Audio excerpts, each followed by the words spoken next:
Queridos amigos, estamos iniciando mais um episódio do nosso podcast, hoje tratando do tema os anjos guardiões ou os espíritos protetores, que vai ser tratado esse tema em duas partes, começamos hoje, terminamos na semana que vem, portanto, então, hoje na aula 69 e na próxima aula 70 nós concluímos esse tema. E esse tema está na parte segunda do Livro dos Espíritos, que trata exatamente do mundo espiritual, e no capítulo 9, que fala da intervenção dos espíritos aqui no nosso mundo encarnado. Então, esse tema, ele se inicia perguntando aos espíritos se há espíritos que se ligam a um indivíduo em particular para o proteger. Nós temos já a ideia do nosso anjo da guarda, né? Então, essa pergunta parece que ela busca essa confirmação de se realmente existe o que nós chamamos costumeiramente na nossa cultura de anjo da guarda. E os espíritos respondem sim, existe um espírito, né, que se liga em particular a nós ou a qualquer outra pessoa encarnada. E eles dizem que esse é o nosso irmão espiritual, a que chamamos o bom espírito ou bom gênio, né? Como eu disse, nós aqui na nossa cultura do Brasil, a gente chama muitas vezes de anjo da guarda. Na 490, ele já usa um termo, então, mais apropriado aqui à nossa cultura, que se deve entender por anjo da guarda ou anjo guardião. E ele fala que é o espírito protetor de uma ordem elevada. Então, nós podemos dizer que se o nosso irmão espiritual é de uma classe elevada, nós podemos até denominá-lo anjo guardião ou anjo da guarda, né? Às vezes a gente sabe, e a gente vai ver isso no estudo, que esse irmão espiritual não é assim tão evoluído, né? Às vezes ele tem um pouco mais de evolução que nós, mas também não é tão evoluído. Daí talvez o termo anjo fuja um pouco a uma denominação mais exata, né? Mas nós podemos chamar de bom espírito ou de irmão espiritual. A pergunta seguinte pergunta qual é a missão, então, desse espírito protetor, né? E aí eles nos explicam que a missão do espírito, que tem a incumbência de nos proteger durante a nossa encarnação, é muito parecida com a missão que tem um pai em relação à educação do seu filho, né? Ou seja, o que faz um pai e o que faz o espírito protetor? Ele guia aquele que quer ser protegido, o seu filho, no bom caminho, né? Dá bons conselhos, ajuda a consolar quando ele está aflito e ajuda a lhe dar coragem quando está em provação. O pai faz isso, né? Às vezes, muitas vezes, o pai distante, né? Quando o filho se encontra numa situação, ele liga para o pai, pede um conselho, muitas vezes quer ouvir aquela palavra de carinho que consola, muitas vezes quer ouvir um encorajamento. É isso que os amigos que têm a incumbência de nos proteger lá do plano espiritual têm que fazer. É o mesmo papel que recomenda, né? Esse é o papel daquele incumbido de ajudar na educação, na nossa missão aqui, ou nas nossas expiações. Seguinte pergunta. O espírito protetor, ele liga-se ao indivíduo depois do seu nascimento? E a resposta é, depois do seu nascimento até a morte.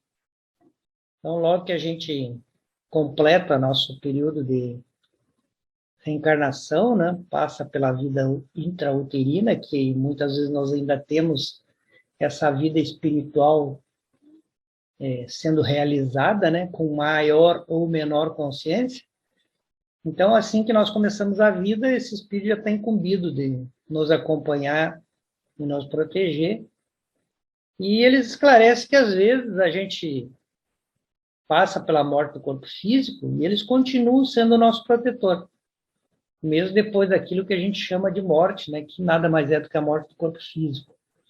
E, às vezes, o mesmo espírito protetor, ele não é só protetor de uma encarnação, mas ele é o espírito protetor em várias existências corporais, né? porque nós achamos que a encarnação é uma coisa muito demorada, um período que encerra muita coisa, mas, na verdade, as nossas existências encarnados são fases bem curtas com relação à vida do espírito, tanto é que a gente sabe que, muitas vezes, nós ficamos mais tempo na vida espiritual do que propriamente na vida de encarnado. Então, o espírito protetor, frequentemente, ele não tem esse limite, né, da encarnação para proteger o espírito. Ele vai funcionar como espírito protetor, como aquele espírito conselheiro que encoraja, né, que tenta nos trazer a boa razão, por muito tempo, né, por um período que vai se estender por encarnações e encarnações, e por períodos em que nós vamos nos encontrar na erraticidade ainda sobre a sua proteção. Na próxima questão é perguntado se a missão do espírito protetor é voluntária ou ele é obrigado a cumprir essa missão. Então, eles respondem que o espírito protetor é obrigado a velar por nós, a exercer essa missão, se ele aceitou essa tarefa.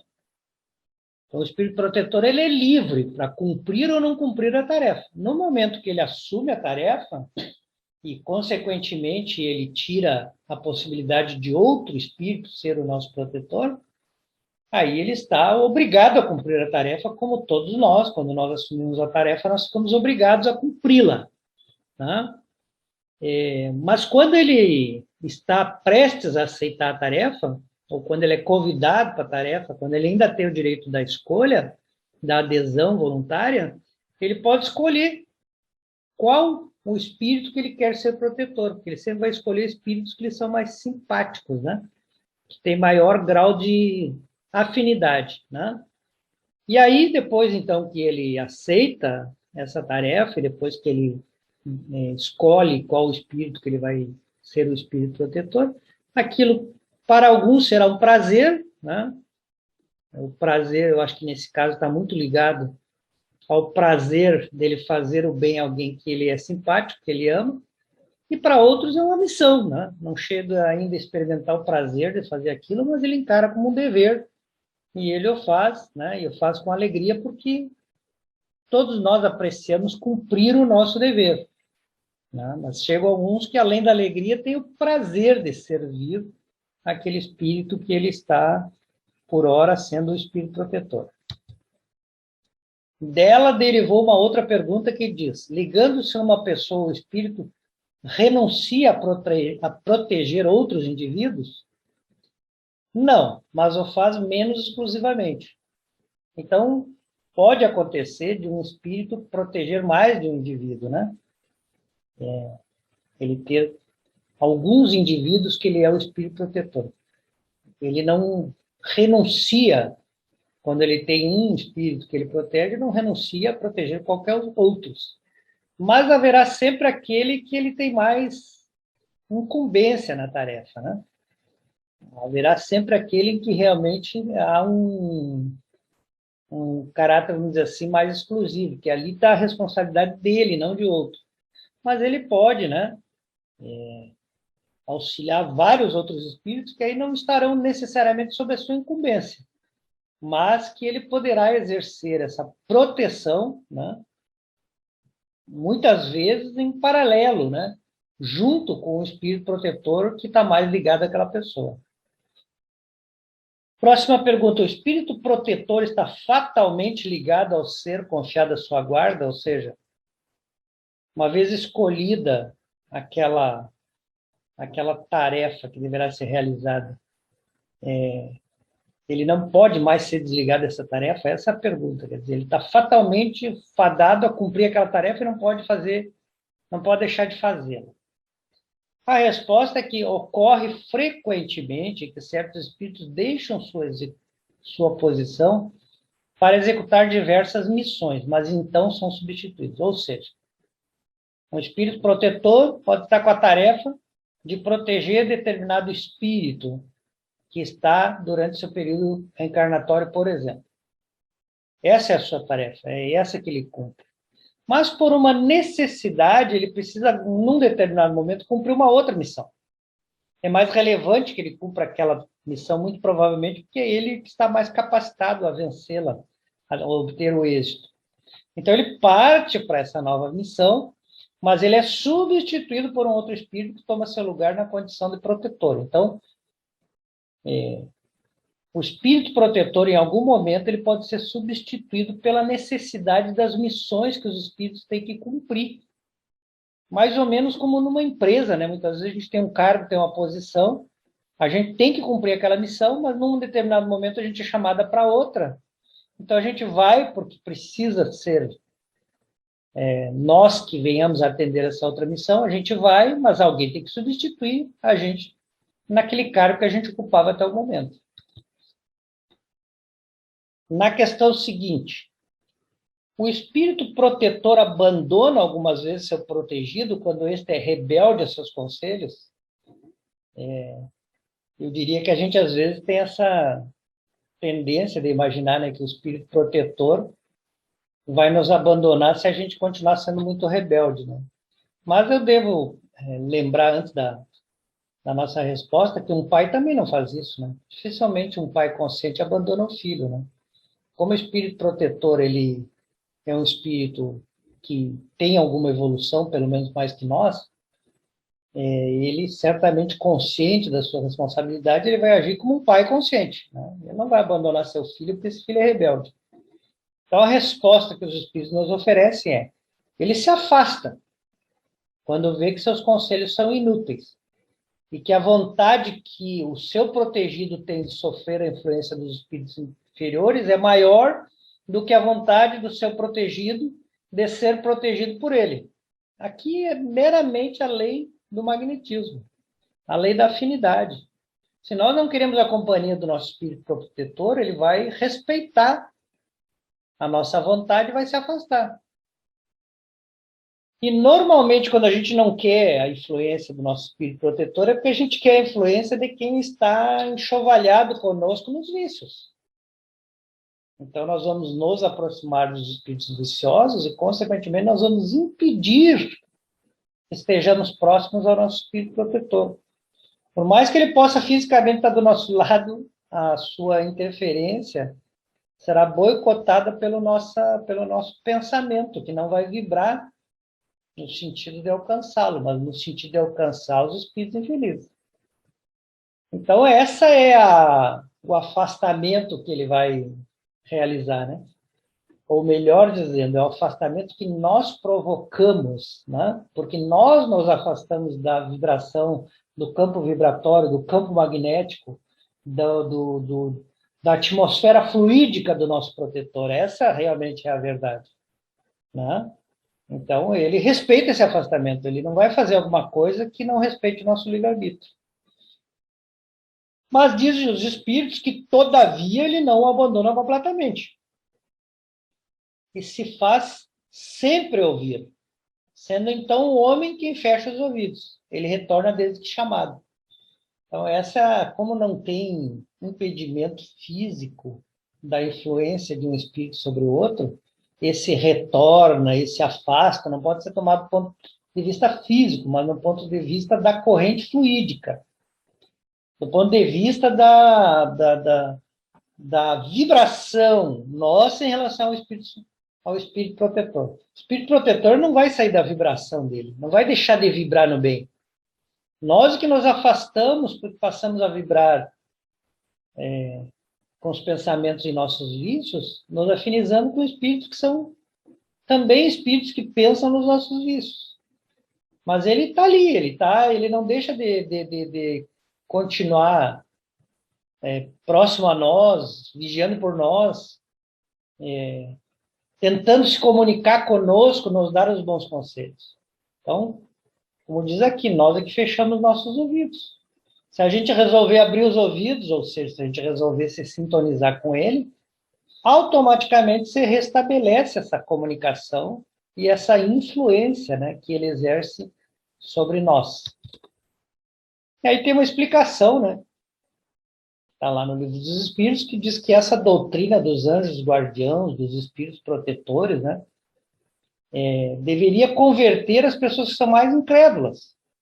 Por quê? Porque há um encantamento, uma doçura, né, nesse pensamento da gente imaginar que tem sempre seres que são superiores a nós, que estão ali à nossa disposição para aconselhar, para nos sustentar nas horas de fragilidade, né? Para nos ajudar a escalar as nossas dificuldades, né? Para serem nossos amigos, amigos seguros, devotados, né? Dos quais a gente pode contrair, numa ligação íntima com eles, uma ideia melhor, um pensamento melhor, né? Pode contrair um consolo, um encorajamento. Então, essa ideia é tão consoladora, e, na verdade, eu diria que ela está tão entranhada na nossa cultura, né? De evocar os nossos protetores, que até aqueles que não acreditam em nada deveriam ter facilidade de acreditar que isso existe, né? Os anjos guardiões, os espíritos protetores. E aí, essa explicação que o Livro dos Espíritos nos traz, que a gente vai ver ali que é assinada por São Luís e por Santo Agostinho, ele ainda vai nos dizer que esses seres não estão ali ao nosso lado por acaso, eles estão porque Deus assim determinou, né? Deus colocou eles junto de nós por causa exatamente do amor que Deus tem por nós, né? Eles cumprem essa bela e penosa missão para mostrar o seu amor e para mostrar a nós o amor de Deus. Então, Deus não impôs uma tarefa acima de nossas forças e que nós não estamos abandonados sobre a Terra. É isso que essa doutrina dos anjos caídos vem comprovar. As nossas tarefas, elas estão dentro daquilo que a gente consegue realizar e nós não estamos sozinhos para realizá-las. Nós sempre temos amigos, sempre temos apoio, pelo menos do nosso espírito protetor, que tem essa tarefa junto de nós. Então isso prova a bondade de Deus, né? Quanto Deus é bom de não nos deixar sozinhos. Mas é difícil, complicado quando a gente tem uma coisa que é muito custosa para nós fazermos, a gente tem que fazer sozinha, né? A gente não gosta de fazer uma coisa, como é bom quando a gente diz, não, eu vou contigo, né? Eu vou lá contigo, te ajudo a fazer. Essa é a bondade de Deus, que quando nos coloca aqui na nossa encarnação para nós realizarmos o nosso progresso, nos dá a companhia dos bons amigos espirituais e um especial para estar sempre conosco, fazendo conosco essa viagem, essa tarefa, para que a gente não se sinta sozinho. Nós, e que muitas vezes deixamos de perceber essa companhia e aí nos sentimos sozinhos porque nós afastamos eles de nós. Na questão seguinte é perguntado se o espírito que abandona seu protegido, não lhe fazendo mais o bem, essa proteção, ele pode começar a fazer o mal. Bom, nós falamos aqui que o espírito protetor, né, o anjo guardião, ele é sempre um espírito mais evoluído. Se ele é um espírito mais evoluído, ele não tem como fazer o mal. Ou seja, não há possibilidade dele em algum momento se revoltar conosco, né? Se revoltar com a nossa teimosia e querer nos fazer o mal, porque eles são bons espíritos já. Então, essa possibilidade não existe deles quererem nos fazer o mal, né? Assim como não existe a possibilidade deles nos abandonar. A pergunta é totalmente errada, né? Primeiro que eles não nos abandonam. A gente já viu isso nas questões passadas. E depois, pela sua natureza íntima, eles não fariam mal nem para nós, nem para ninguém. Então, o que acontece de fato em relação a eles, que a gente já viu, aquele afastamento, né? Eles deixam que o mal chegue a nós por aqueles que tomam o seu lugar. Ou seja, quando nós mudamos a nossa vibração, passamos a sintonizar com os nossos vícios, e por consequência passamos a sintonizar com espíritos imperfeitos, são esses espíritos imperfeitos que vão nos fazer mal. E por que eles vão nos fazer mal? Por uma questão de lei de causa e efeito, né? Nós sintonizamos com aquele mal. Então, muitos de nós, quando se vem visitado por um infortúnio, a gente diz, eu não sou de sorte, porque não tem ninguém olhando por mim, eu sou um espírito abandonado, né? Não. O que está acontecendo quando a gente é visitado pelo infortúnio é que a gente sintonizou com o que não deveria. Que a gente botou a nossa mente, ou dentro da nossa mente, pensamentos equivocados, pensamentos viciosos, pensamentos que nos levam a vibrar na mesma sintonia que os espíritos inferiores vibram, e daí os infortúnios nos visitam e nós não temos a fortaleza para enfrentá-los. É isso que acontece. Não que nós estejamos abandonados. Não que nós estamos sofrendo as consequências que os bons espíritos impõem sobre nós, que é aquela visão que a gente tem de ser castigado por Deus, pelos bons espíritos. Isso não existe. A verdade que nós fizemos é nós nos afastamos do bem. E a ausência do bem é o mal. O mal não é uma coisa que exista, é a ausência do bem. Na ausência do bem, nós temos a lei de causa e efeito, que vai nos trazer exatamente o efeito a que nós damos causa. Na questão seguinte, o espírito protetor pode deixar seu protegido à mercê de um espírito que poderia lhe desejar o mal? Bom, nós já temos uma ideia, né? Que a gente já viu que eles respeitam o nosso livre-arbítrio. Se nós não queremos a proteção dos bons espíritos, preferimos sintonizar com os espíritos do mal, nós ficamos à mercê das consequências dos nossos atos. Então, diz a resposta: a união dos maus espíritos para neutralizar a ação dos bons. Ou seja, alguns espíritos maus, que não nos querem bem, eles tentam impedir que nós venhamos a receber a proteção do espírito que nos protege. Mas, se o protegido, se nós quisermos, ele dará toda a força ao seu bom espírito. Ou seja, mesmo que haja ação dos maus espíritos para que ele não consiga nos proteger, se nós quisermos que ele nos proteja, ele empregará toda a sua força para nos proteger.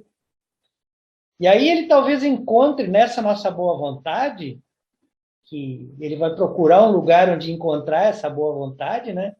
Ele vai encontrar nessa boa vontade que ele achar lá dentro de nós, ele encontrará condições para nos ajudar, né?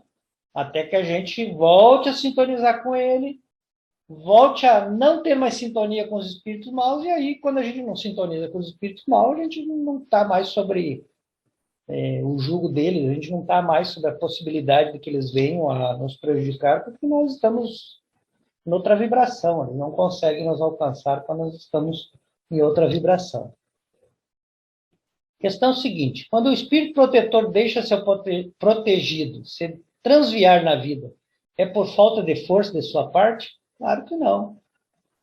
Não é porque ele não pode nos proteger, né? Quando ele deixa o espírito do seu protegido fazer seus erros, é porque o protegido quer isso.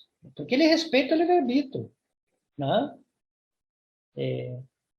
Não é porque ele não poderia nos proteger, é porque ele não quer ferir o nosso livre-arbítrio. Então, seu protegido sai das provas mais perfeitas e mais instruídos. Então, a insistência nossa de viver no vício é tão grande que ele permite que a gente viva no vício, respeitando nosso livre-arbítrio e sabendo que a consequência que nós tiraremos daquele mau comportamento vai nos trazer ainda mais próximos da perfeição e vai nos fazer ainda mais entender a verdade da vida.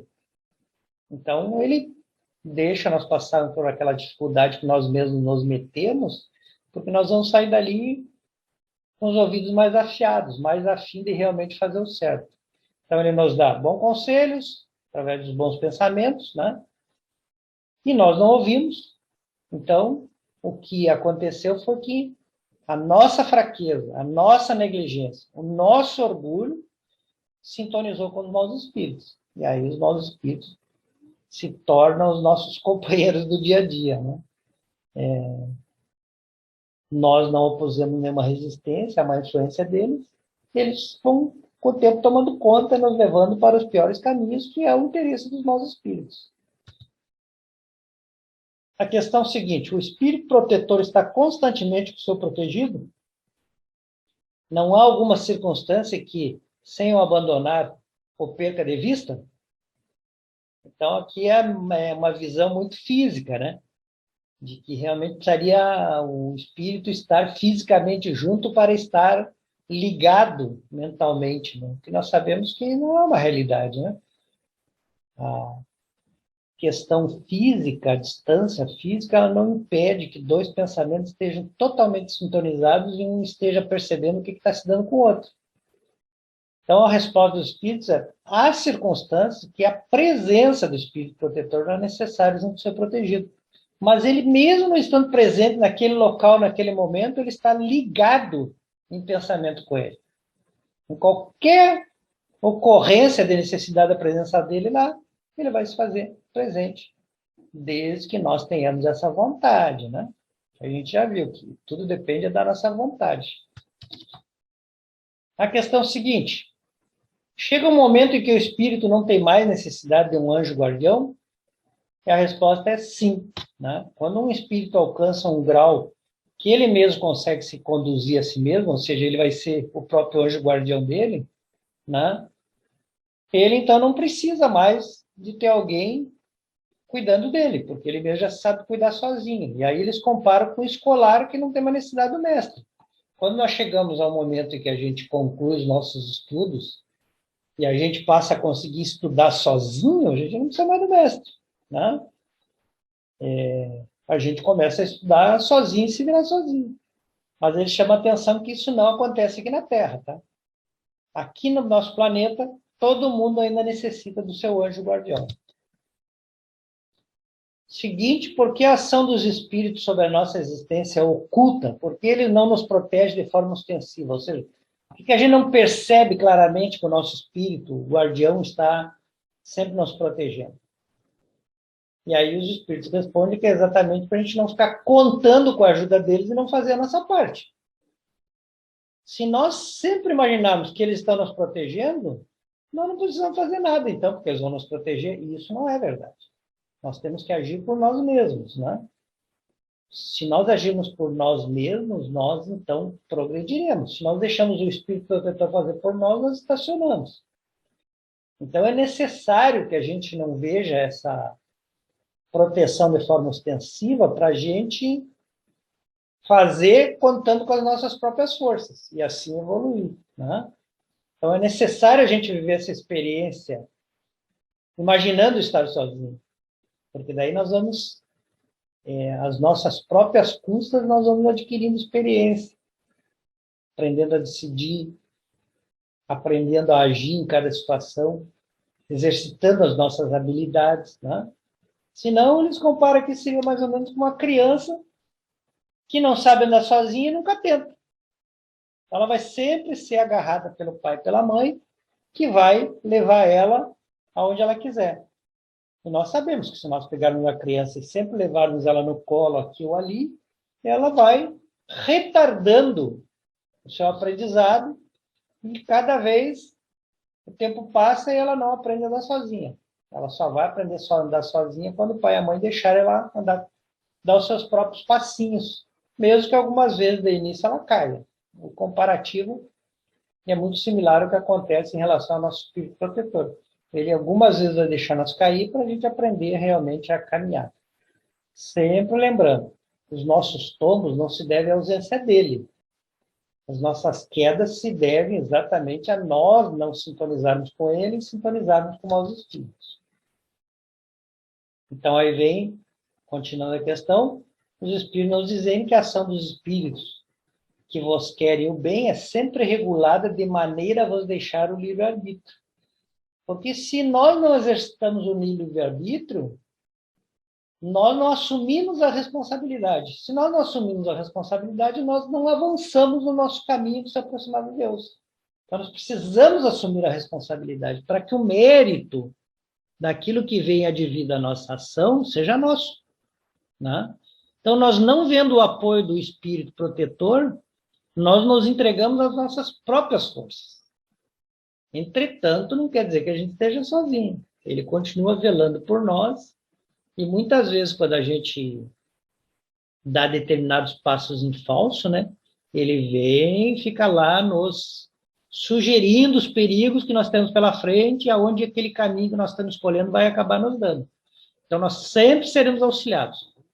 Mas os espíritos não vão nos auxiliar naquilo que nós já podemos fazer, naquilo que nós já temos condição de realizar, para que aquilo que nós fizermos de nós mesmos, com as nossas próprias forças, seja convertido em experiência para nós mesmos, em forças para nós mesmos, em merecimento para nós mesmos. Isso eles não vão nos tirar nunca. Então, aquela ideia que muitos têm, eu sou protegido, o plano espiritual me protege, os mentores me protegem. É uma ideia que nós deveríamos tirar da cabeça. Claro que ele nos protege, claro que nós estamos sob a proteção dele, mas eles não vão fazer o que é nossa obrigação. Eles não vão tomar os cuidados que são nossa obrigação cuidar. Eles não vão manter o nosso pensamento sempre elevado se nós queremos jogar nosso pensamento lá nos vícios, nos concentrarmos nas coisas ruins, invejarmos, termos orgulho. Se nós queremos isso, eles vão dizer, tudo bem. Então, você vai ter que vivenciar essa tua vontade para que você veja que essa tua vontade não te conduz a lugar nenhum. Ou se te conduz a um lugar ruim. E aí nós adquirimos a nossa experiência. Então é importante a gente saber que a proteção deles acontece naquilo que nós não podemos realizar ainda. Naquilo que nós não temos forças para realizar. Aquilo que nós temos forças, eles deixam sob nossa responsabilidade. Questão seguinte. O espírito protetor que consegue conduzir seu protegido no bom caminho experimenta algum bem para si mesmo? É um mérito, né? Você ter a responsabilidade de conduzir alguém, você fazer isso bem, é um mérito para você. Né?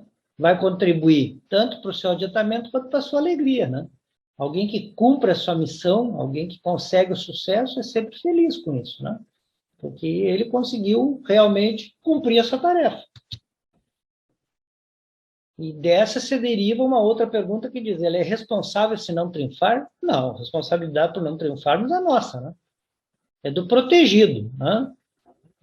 O espírito protetor vai fazer o que ele pode fazer, mas triunfar ou não é uma coisa que nós vamos decidir. Ouvir ou não ouvir o nosso espírito protetor é uma decisão nossa. Aceitar ou não aceitar seus conselhos é uma decisão nossa.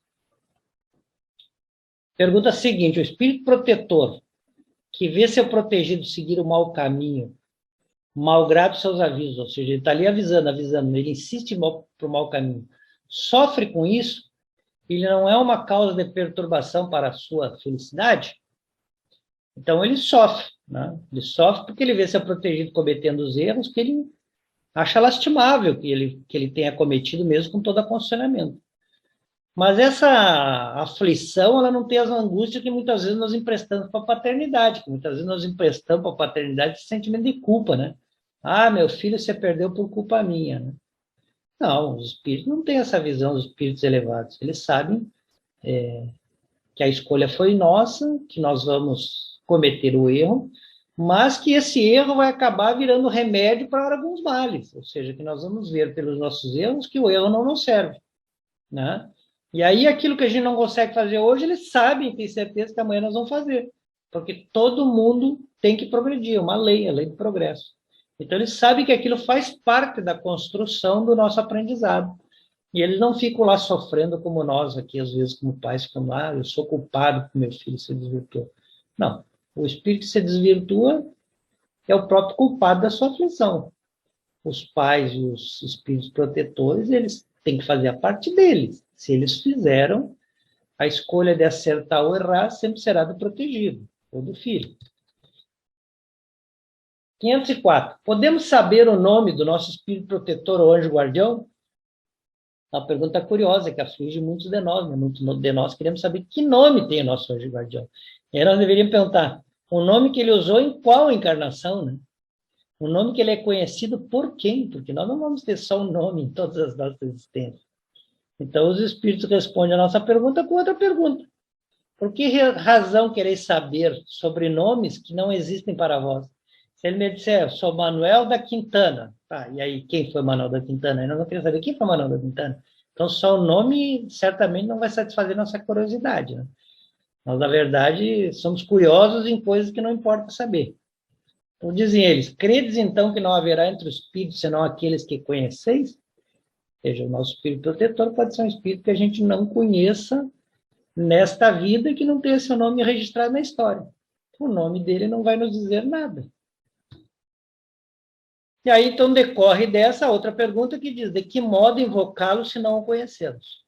E aí a resposta é muito interessante, porque ele diz, dá-lhe o nome que quiseres, o de um espírito superior pelo qual tenha simpatia ou veneração, né? Então, por exemplo, se nós admiramos o Santo Agostinho, nós podemos chamar por ele invocando o Santo Agostinho, né? Aí ele vai saber que nós estamos falando com ele, né? Ele vai atender esse apelo, porque ele sabe que nós estamos nos dirigindo a ele. E também porque todos os bons espíritos são irmãos e se assistem entre si. Então, quando nós chamamos Santo Agostinho, na verdade, Santo Agostinho também vai ouvir nosso apelo e vai dizer, olha, você é o protetor dele. Em meu nome, você vai lá e ajude, e eu vou cooperar daqui. Então, nós podemos chamar o nosso espírito protetor de Maria, né? Podemos chamar de Jesus, podemos chamar de Deus, podemos chamar de Manuel, né? Nós podemos dar o nome que nós quisermos. O importante é a ideia de nós estarmos chamando essa proteção divina, que é um espírito que está encarregado de nos proteger. E ele certamente vai entender que se nós estamos chamando por proteção divina, nós estamos chamando por ele. Então ele vai nos socorrer. Né?